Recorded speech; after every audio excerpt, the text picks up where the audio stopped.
ఇప్పుడు పవన్ కళ్యాణ్ ఆర్మీకి వెళ్ళిపోవాలంటున్నారు. వెళ్ళిపోవాలి. 26 పంపిస్తారా సార్? లేకపోతే పంపించేస్తాం. ఓకే, ఆర్మీలో వర్క్ చేస్తారా లేకపోతే క్విట్ అయిపోతారా? అది ఆడిష్టం, వాడి డిసిషన్. అక్కడికి వెళ్ళిన తర్వాత వాడి డిసిషన్. ఏదేమైనా ముందు డిపార్ట్మెంట్కి వెళ్ళడం, వెళ్ళి అక్కడ మరి వాళ్ళు కూడా సపోర్ట్ చేశారు, వాళ్ళు కూడా సెలబ్రేట్ చేసుకుంటారు కదా. వాడు అక్కడికి వెళ్ళి వాళ్ళ డిసిషన్ చూసుకొని వాడి ఇష్టం ప్రకారంగా అక్కడ ఏం మాట్లాడుకుంటాడు, ఏం చేసుకుంటాడు, వాడి ఇష్టం అది. అది ఓకే సార్. మరి నాకు నేనైతే డిపార్ట్మెంట్ దానికి ఉన్న హోదా ఇదేది రాదు, డిపార్ట్మెంట్ ఉన్న హోదా ఏది రాదు, ఏం చేసినా రాదు. అందువల్ల వాడు ఆలోచించుకొని ఏం చేయాలనేది వాడి నిర్ణయానికి, నేను ఇంకా అటు చెప్పడానికి లేదు. Okay sir. మరి పవన్ కళ్యాణ్ విన్నర్ అవుతే కనుక నేను కొంతమంది పిల్లల్ని దత్తతను తీసుకుంటాను అన్నాను.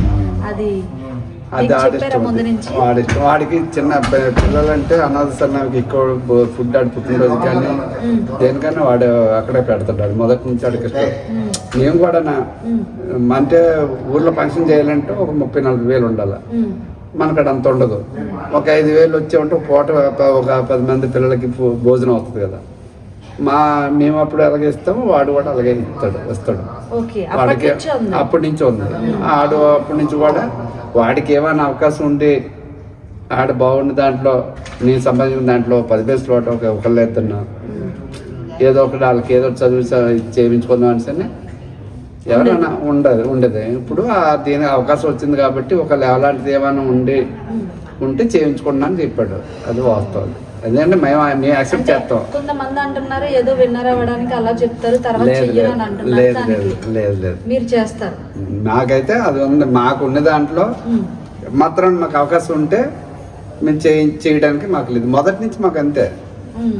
అనాథ ఇప్పుడు లేని వాళ్ళకి పెట్టిన దానికైతే మొదటి నుంచి మేము అందులో ఉంటాం. కాబట్టి ఎడ్యుకేషన్ అంటే మనం ఎంత సాయం చేయగలం అంత సాయం చేయాలి. ఎవరైనా అంతే. లేదు ఏదేమైనా సరే వచ్చిన సంపాదన అంతా వాళ్ళకి ఇచ్చేస్తుంటే మేము బతకాలి కదా. అది మాకున్న ఇబ్బందులు మాకు ఉన్నాయి, మాకున్న పరిస్థితులు మాకు ఉన్నాయి. వాడేటంటే అనాథ పిల్లలకి ఇంకా ఎందుకంటే ఇప్పుడు ఆర్భాటంకి వెళ్ళకుండా 10 మందికి ఫంక్షన్ చేసి ఎంత పార్టీలు ఇచ్చామంటే ఇప్పుడు పార్టీలు ఇస్తే 1,00,000-2 లక్షలు అయిపోతుంది. అందులోనే ఒక 50,000 వాళ్ళ పిల్లలకి ఆడికి ఇస్తే, ఆడి సేవింగ్ కార్డు, స్కూల్ చదువు కార్డులకి ఇస్తే వాడు బతుకుతాడు కదా, వాళ్ళు అయిపోతుంది. అలాగనమాట. ఓకే.